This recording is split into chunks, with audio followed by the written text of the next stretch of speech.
안녕하십니까. 조세 전문 변호사 고성채입니다. 오늘의 주제는 다주택자들 역으로 계산하기라는 제목으로 말씀드려 보겠습니다.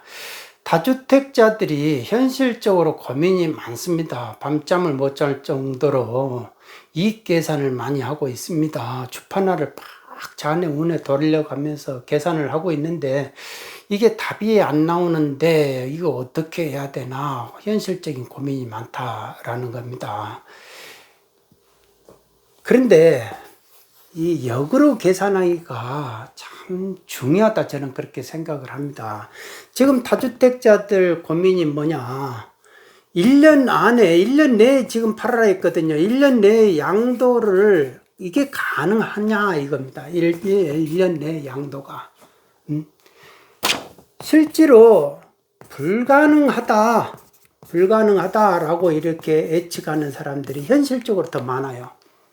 현실적으로. 지금 6월 1일 기준으로 종부세이잖아요. 종부세 6월 1일 기준으로 이때까지는 내가 도저히 종부세 못 견딘다 하면은 무조건 내놔야 돼요. 예? 매도를 해야 되는데 이게 매도를 해가지고 뭐 그게 16억짜리다. 그러면 16억짜리를 내놨는데 누가 16억 안 산다 이거예요. 왜? 매수인들 입장에서는 이 돈이 더 떨어질 것이다 생각을 한다 이거예요, 지금.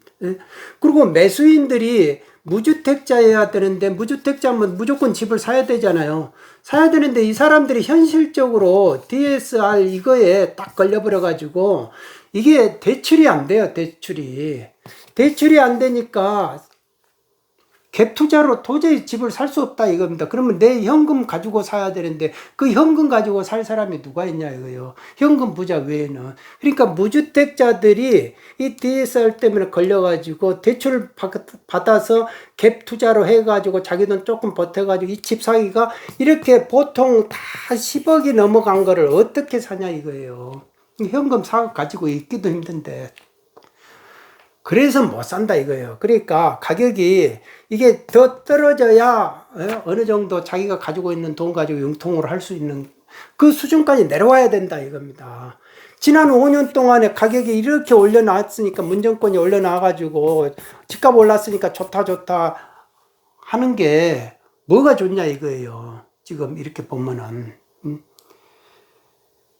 지금 이거를 이 순간에 내가 매도를 못하면 종부세 폭탄을 맞는 사람 입장에서는 금매라도 내야 돼요. 금매라는 건 무조건 더 떨어뜨려야 돼요. 그래도 이 금매를 내놨는데 안 나가. 안 나면 급금매라를 내놔야죠.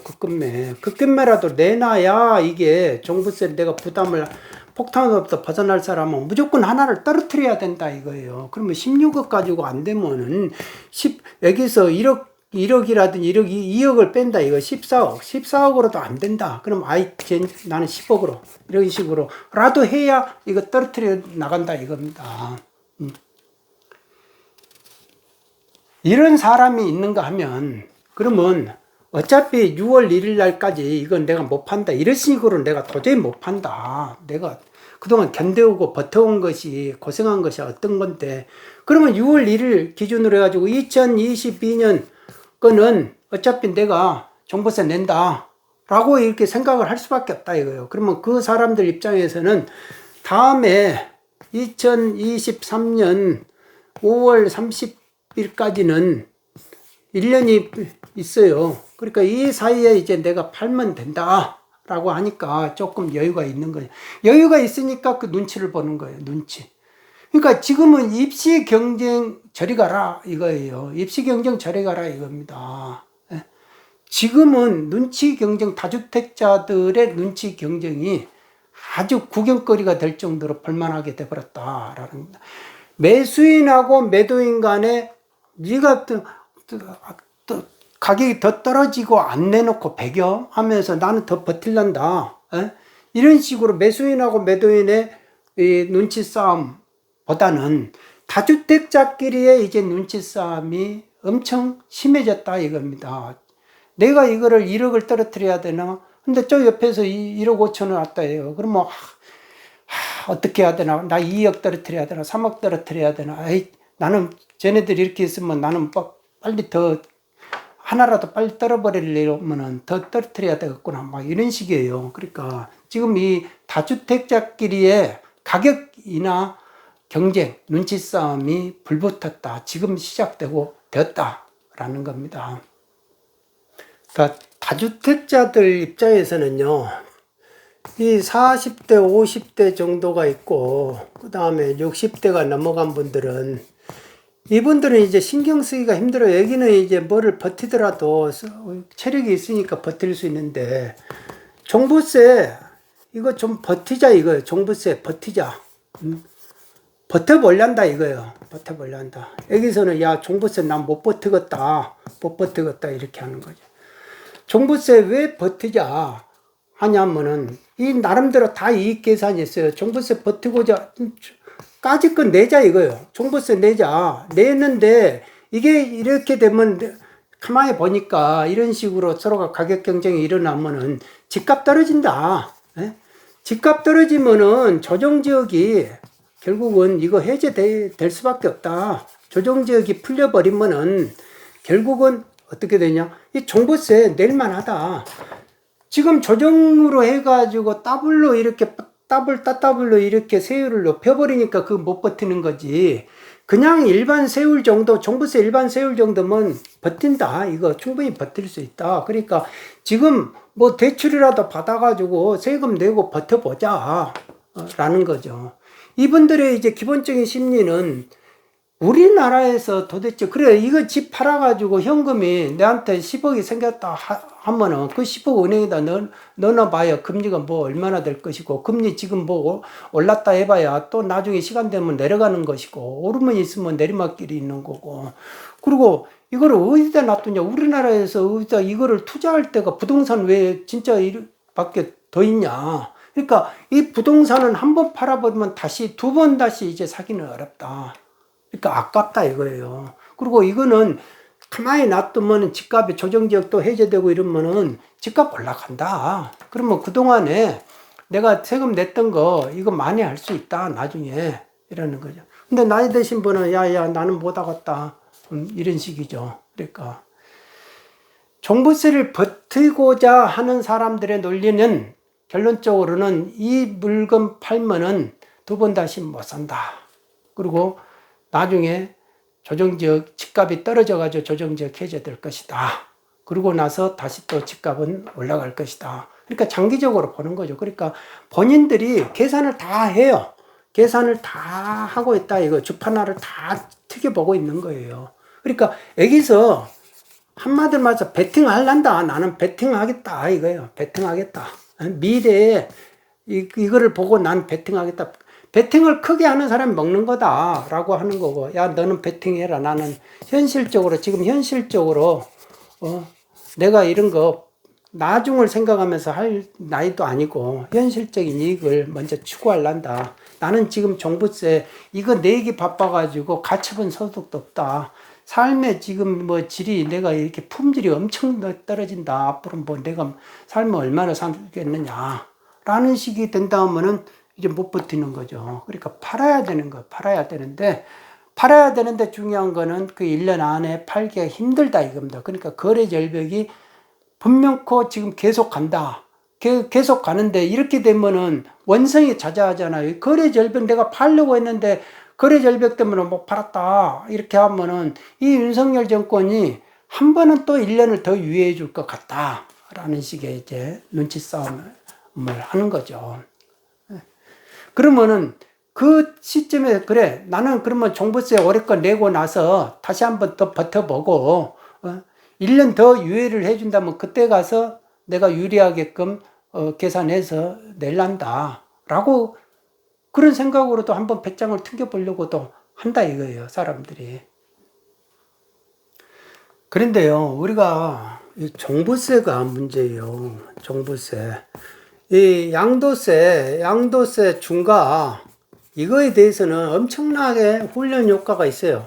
훈련을 받았다 이겁니다. 다주택자들이 학습 효과가 있어가지고 어차피 시간 되면 이거 다 이렇게 중과 또 폐지하더라 라고 이렇게 학습 효과가 이루어져 가지고 이거에 대해서는 예측을 가능하는데 뭐 중과를 땄다고 해도 눈 한번 깜빡 안 한다 이거예요. 버텨버리지. 버티는 사람이 이긴다라는 학습 효과가 있는데 이 종부세는 완전히 새로운 거예요. 그러니까 2020년, 2019년까지만 해도 버텨봤는데 2020년에서 이거를 곡소리가 나버린 거예요. 곡소리를 내버린 거다 이겁니다. 이게 진짜 무섭구나. 무섭다는 걸 안 거예요. 그러면 이거 2021년, 2022년, 2023년 막 이렇게 가버릴 거 아닙니까? 2021년 여기서 이제 곡소리가 더 많이 났고, 예? 그러면은 계속 이렇게 올라가고 많이 그런다면 못 버틴다 이거예요. 다주택자들은 죽었다 깨어나도 못 버틴다. 왜? 다주택자들만큼 합리적이고 실리적으로 이렇게 계산하는 사람이 없는데 아무리 이 집값이 내가 나중에 뭐 5억 올라가고 10억 올라가더라도 내 지금 나가는 거는 현금으로 세금 나가는데 다 계산해보고 재산세 계산해보고 뭐 계산해보고 대출 이자 계산해보고 뭐 해가지고 해보면은 남는 게 없다 하면 누가 다주택자를 하겠느냐. 다주택자 될 이유가 없다 이겁니다. 갭투자 해가지고 무슨 다주택자들 하나라도 더 모아가지고 허리띠 더 졸라 모아가지고 하나 더 모으고 이렇게 해가지고 나중에 이제 말년에 이게 집값 올라가지고 이거 임대료 내가지고 뭐 이렇게 한다. 그게 안 되어버린다 이겁니다. 지난 5년 동안에 문재인 정권이 가르쳐준 게 바로 이런 거다 이거. 이런 식의 이제 삶의 패턴이 안 통한다 앞으로 시대에서는. 라는 거를 가르쳐 주어 버렸다 이겁니다. 확실하게 이제 인식을 한 거. 야, 세금 무섭구나. 세금 중에서 이 종부세가 엄청 무섭구나. 그렇게 되면 누구나가 1주택만 가지려고 하지 뭐 하려 다주택 가지려고 하겠느냐 이거예요. 이익도 안 나는 거를. 그렇게 되니까 이 종부세가 종부세 때문에 물건을 내놓을 수밖에 없고 집 한 채 더 살 이유가 없다라는 겁니다. 그렇게 되면은 사람이 내가 지금 허리띠를 졸라 매가지고 나중에 써야지 말년에 이렇게 써야지 하잖아요. 말년에 쓰기는 뭐를 써요. 집 한 채 되고 집 두 채가 되고 집 세 채가 되더라도 이렇게 가가지고 이걸 현금화 시킨 사람 거의 없어요. 지금도. 결국 가면 어떻게 됩니까? 자식한테 가게 되고 국가한테 가게 되고 이렇게 되잖아요. 본인이 팔아가지고 현금 시켜가지고 이건 내 인생 이제 내가 내 마음대로 한번 돈 써보고 가볼란다. 내 좋은 데도 가보고 한국도 이렇게 좋은 데 많은데 여행도 다녀보고 외국도 다녀보고 호텔에 가서 좋은 음식도 먹어보고 하란다 이렇게 하는데 돈이 생기면 뭐합니까? 나중에 세 끼 먹을 거 다섯 끼 먹는 것도 아니고 세 끼 먹을 걸 오히려 한 끼밖에 못 먹는 그런 나이가 돼버리는데 뭐 어디 가서 연골이 아파가지고 어디 걷지도 못하는데 부동산 두 채, 세 채, 네 채 있으면 뭐하냐 이거예요. 그러니까 집값 아무리 올라간다고 해봐야 이제는 안 된다는 거예요. 옛날같이 집값 상승으로 해가지고 내가 뭐를 이렇게 말년을 이렇게 지내고 이런 것이 안 되고 종부세가 이게 폐지되지 않는 이상은 이 종부세 부담이 워낙 크다 이겁니다. 워낙 크다. 그러니까 그래서 이제 모든 부동산 정책의 가장 큰 원칙이 정석은 그거다라고 하잖아요. 대다수의 다수의 의견이 그래요. 종부세는 유지하고 종부세는 강화하고 양도세는 거래는 푼다. 양도세는 완화한다. 이거거든요. 그런데 지난 5년 동안 문재인 정권이 거꾸로 해버렸잖아요. 우리가 거래를 풀어야 되는데 일단 양도세를 올려버린 거예요. 올려가지고 나가서 팔지도 못하게끔 해놓고 이쪽 안에다가 이렇게 딱 묶어놓고 여기다가 이제 종부세 폭탄을 때려버린 거 아닙니까? 그러니까 다주택자들이 못 견뎌버린 거 아니에요. 그런데 도대체 왜 이런 짓을 했는가라고 생각하면 양도세를 왜 먼저 올렸는가? 거래를 풀어야만이 사람들이 종부세 때리면은 종부세 못 견디겠다 해가지고 다주택자들이 집을 팔았을 거 아니냐? 그러면 저절로 집값이 내려가는 거는 정석인데 왜 양도세를 올려가지고 팔지도 못하게 했느냐. 이 자체가 고의다 이겁니다. 만일 고의다라고 하면은 이거는 진짜로 집값을 올리기 위해서 의도적으로 한 것이다 라는 겁니다. 의도적으로. 집값을 올리면은 이것 때문에 왜 뭐가 좋냐. 그러면 기승전 공시가격을 올릴 수 있다 이겁니다.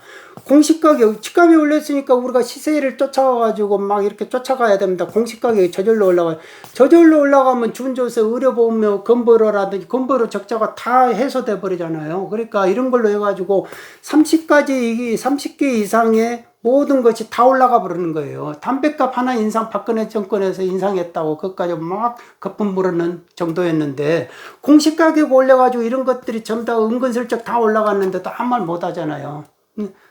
이게 그렇게 중요한 거예요, 공시가격이라는 게. 그러니까 기승전 공시가격이고, 집값 이렇게 올려놓고 나서 우리가 공급을 더 늘려야 됩니다. 공급 더 늘려야 됩니다. 그러니까 이 지역에, 서울에는 더 이상 뭐 할 데가 없으니까 그린벨트 좀 풀어가지고 우리가 지어가지고 하려고 한다 하면서 그린벨트 해제, 기승전 그린벨트 해제에 이렇게 간다 이거예요. 그러면 그린벨트에다가 도대체 누가 저쪽에다가 이익을 점해놨느냐 이거예요. 그러니까 대장동 같이 뭐 이렇게 해가지고 뭐 뭔가를 해보려고 하는 그런 업자들의 숨은 그림이 있지 않았나, 저는 그런 생각을 해서 항상 그때도 예전에도 기승전 그린벨트 해제 뭐 이런 식으로 기승전 공시가격 뭐 이렇게 했거든요. 결국은 나중에는 이제 종부세로 가게 되고, 종부세로 이렇게 해서 결국은 세수가 자기들이 계산한 것보다 훨씬 더 많이 들어와 버리니까 깜짝 놀랐다는 거 아닙니까? 그러니까 그만큼 납세자의 고통이 컸지만 납세자들이 그런다 해가지고 저항을 못 하잖아요. 저항을 못 해요. 그러니까 지금 이 금연구역, 우리 건물 이쪽에 보면 금연구역이 정해져 있는데 그 금연구역에서 담배 피면서 탁탁 버려요. 버리는데 이제 구청에서 와가지고 투기하는 사람들 딱 이렇게 단속을 하거든요. 그래가지고 겉들 때리고 이러면은 아무나 못 하더라고요.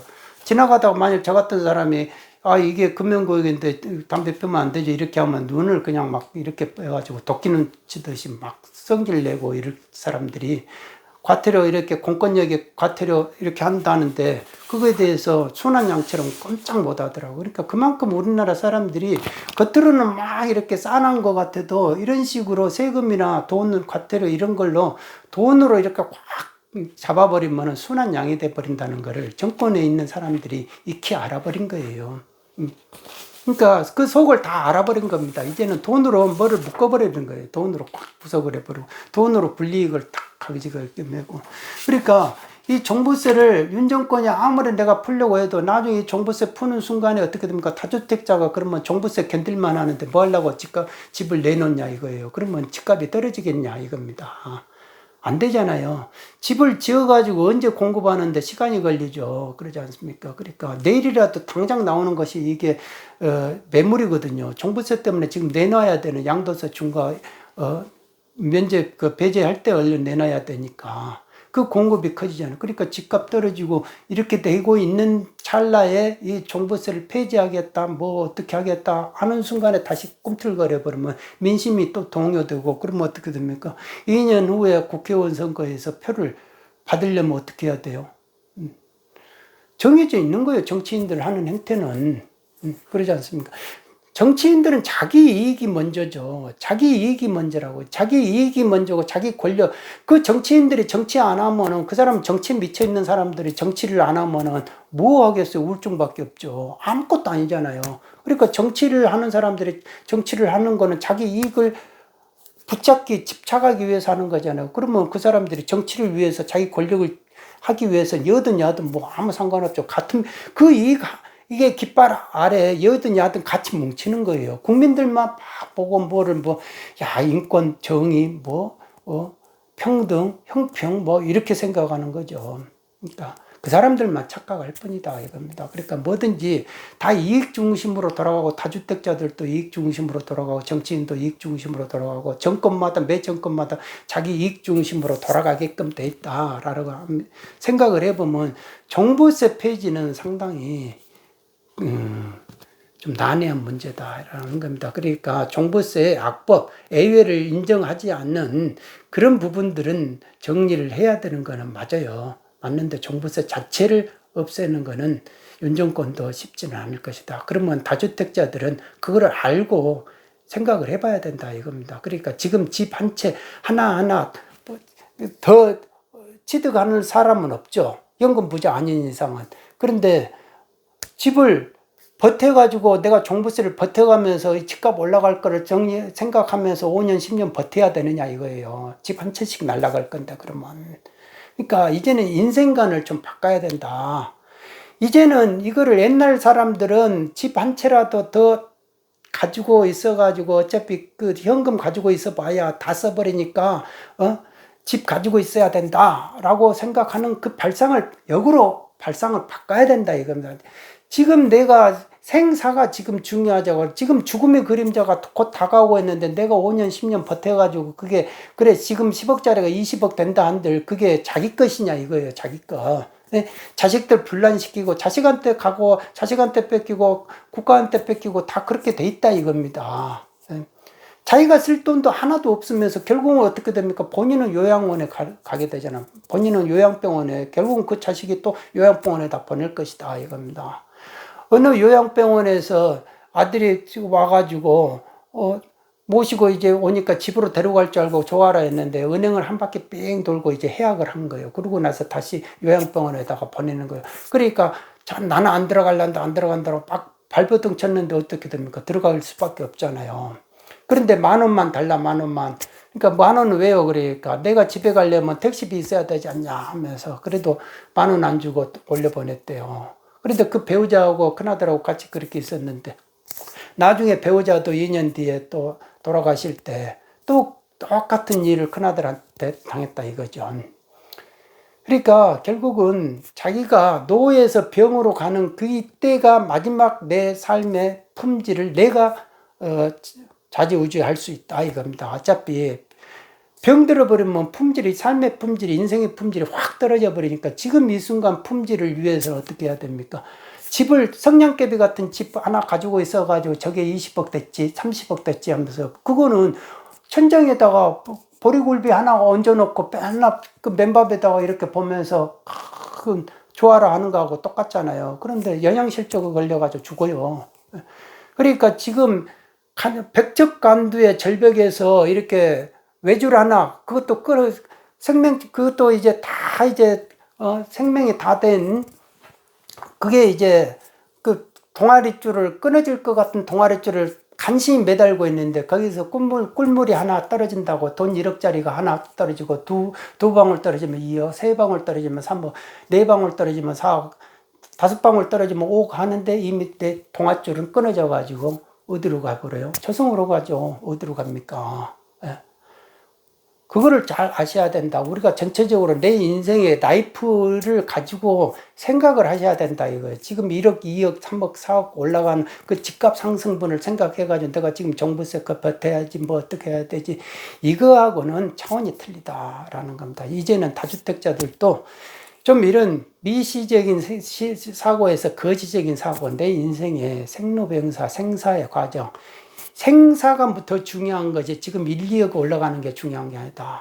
지금의 1년은 지금 10년, 예전에 10년, 100년하고 똑같다. 지금 인간으로서 목숨을 다 하면은 어떻게 됩니까? 아무리 그래도 이승이 더 낫죠. 저승보다. 저승이 좋다면 가야 되죠. 천국을 원하는 사람은, 천국을 맨날 가기 위해서 뭐 11조 내고 뭐 기도하고 이런 사람들 치고 천국 가기 위해서 지금 가는 사람 한 명도 없어요. 그러니까 지금 이 이승이 가장 중요하다. 그리고 지금 있는 이 시간, 지금 이 순간이 가장 중요하다라는 겁니다. 그러기 위해서는 좀 사람들이 여유를 좀 가지고 생각을 해볼 필요가 있다. 저는 그런 생각을 해봅니다. 오늘은 여기까지 하겠습니다. 여러분 모두 건강하시기 바랍니다. 감사합니다.